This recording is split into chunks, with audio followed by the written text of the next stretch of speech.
bonjour. Je m'appelle Gabriela Alvarez et je viens de la Colombie, de la Hacienda La Tentación, et où on fait des cacao et on fait aussi projet de reforestation. Je suis très ravie de venir ici, à Bourg-en-Bresse, à rencontrer les amis de Rotary Club d'ici et de plus loin. Et je vois que vous avez le chemisier Columbia. Oui, c'est Columbia, c'est vrai. Et voilà. Je viens au domaine de la garde à Bourg-en-Bresse depuis quelques années et les gens ici sont très en contact, je dirais, avec l'environnement, avec le développement durable. Et j'ai initié avec des chocolats, j'ai vendu, et après, on a commencé ces projets de reforestation. Et vraiment, ça a commencé ici, à Bourg-en-Bresse. Quel arbre plante-t-on? Pourquoi en Colombie? On pourrait en planter également dans la région. Vraiment, et c'est très très bien de planter ici. C'est important pour nous de planter dans tout, dans l'Europe. C'est des facilités. Je vais présenter après des autres projets qui ne sont pas à nous, mais qui sont des projets très bien faits en Afrique, en Asie, en Europe. C'est très important. C'est pas où c'est le réchauffement global. C'est ça, c'est global. C'est global. C'est vraiment, on est un pour tout ça. Ce qu'on fait en Colombie, qui pour nous c'est intéressant, c'est qu'on met en lien direct avec les producteurs locaux et il y a tout. Et en Colombie, il y a moins de gens qui plantent les arbres. Alors c'est un endroit où on ajoute, mais on doit ajouter partout. C'est pas seulement en Colombie. Colombie, c'est mon projet, je l'adore, mais j'adore tous les projets. Et je crois qu'il y a beaucoup de choses à faire aussi en France, oui, à Bourg-en-Bresse. En Colombie, les arbres, compte tenu de la météo et des conditions climatiques, les arbres poussent plus vite dans votre pays? C'est vrai et c'est incroyable. Quand on voit, c'est presque le voir grandir. J'ai amené les arbres qui ont planté avec les Rotary Club l'année dernière. Ils sont 5 mois et sont déjà à 70 cm. Ça, c'est vraiment incroyable. Et ça, l'autre bénéfice de ces croissances très rapides pour l'environnement, c'est qu'ils capturent plus de charbon pour l'empreinte carbonique. Ça pousse vite et la croissance, c'est qui en prend.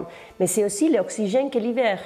C'est un hectare peut libérer pour, je ne me souviens plus les numéros, mais c'est environ 10 000 personnes, l'air pour un an, c'est un hectare. Alors c'est formidable ce qu'on peut faire là. Et en Colombie, c'est vrai, il pousse vite, il pousse très vite. La chose importante, c'est que le Rotary Club a fait bien les calculs et a vu aussi tout qu'il peut faire pour mitiguer. Et ça, c'est très important aussi. C'est pas seulement de compenser, c'est de voir où on peut réduire des choses. Et le Rotary Club a fait ce travail très bien fait pendant une année. Et après, ils ont calculé les numéros d'arbres à planter. Et voilà, ils ont planté 1230, je crois, si je me souviens correct, j'ai la chiffre là. Oui. L'année dernière, c'est planté, ils sont déjà à 70 cm. Vous pensez que cette opération de rachat d'empreintes carbone peut se développer à d'autres clubs Rotary, mais aussi à d'autres structures? Oui, on doit développer par les deux côtés, je crois. Par un côté, on a aussi des autres associations, des entreprises qui font la plantation d'arbres, aussi la protection d'arbres des petits fermiers, et ça c'est aussi important, on commence à faire ça, pour protéger les forêts naturelles qu'on a déjà, et ça on est en train de faire aussi, et pour planter des arbres. Il y a des entreprises, des organisations qui font, et en Colombie. Et par l'autre côté aussi, j'incite à Rotary Club de voir toutes les différentes options, locaux, aussi en Afrique, aussi en France, aussi les autres façons, il y a des autres choses. La chose importante, c'est de mettre en lien direct avec l'empreinte et qu'est-ce qu'on peut faire.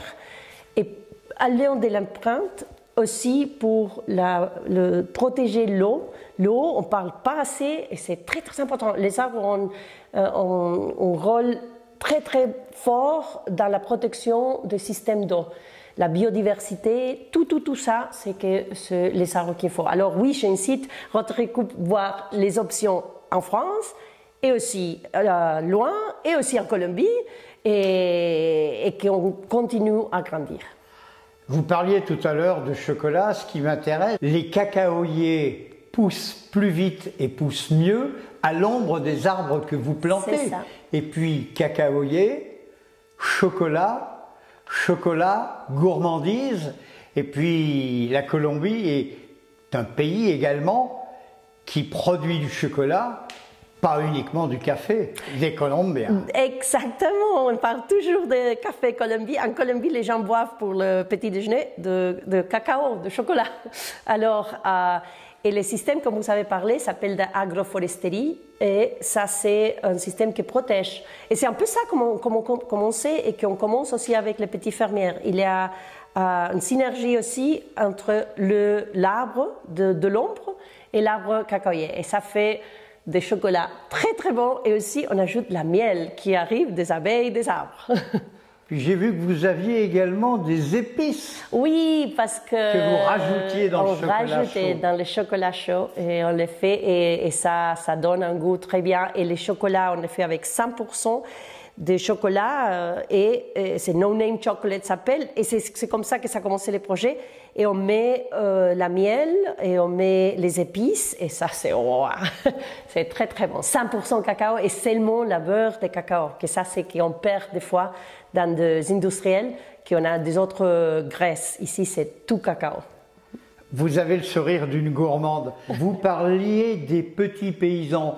Je crois également que vous êtes très attentive au développement de ces petits paysans, à leur rémunération, à leur façon de vivre. C'est également un projet social et solidaire. Exact. Et c'est très important. On travaille avec 2000 fermiers qui font le cacao pour l'entreprise qu'on travaille. C'est pas seulement la réforestation. Et là, pour nous, la diversification des revenus. Si on fait que les services ambientaux qu'il faut pour l'environnement de ces petits fermiers, ils donnent une autre source de revenus. Et ça, c'est pour nous très, très important parce qu'on voudrait qu'on arrive à un revenu propre dans les familles cacaoyers. Et on voudrait utiliser ce mécanisme pour que tout le monde gagne. Ils protègent la nature, ils donnent des services à tout le monde, mais aussi ils sont revenus de ça, de ces services qu'ils font pour le monde. Et ça fait un revenu très important pour eux.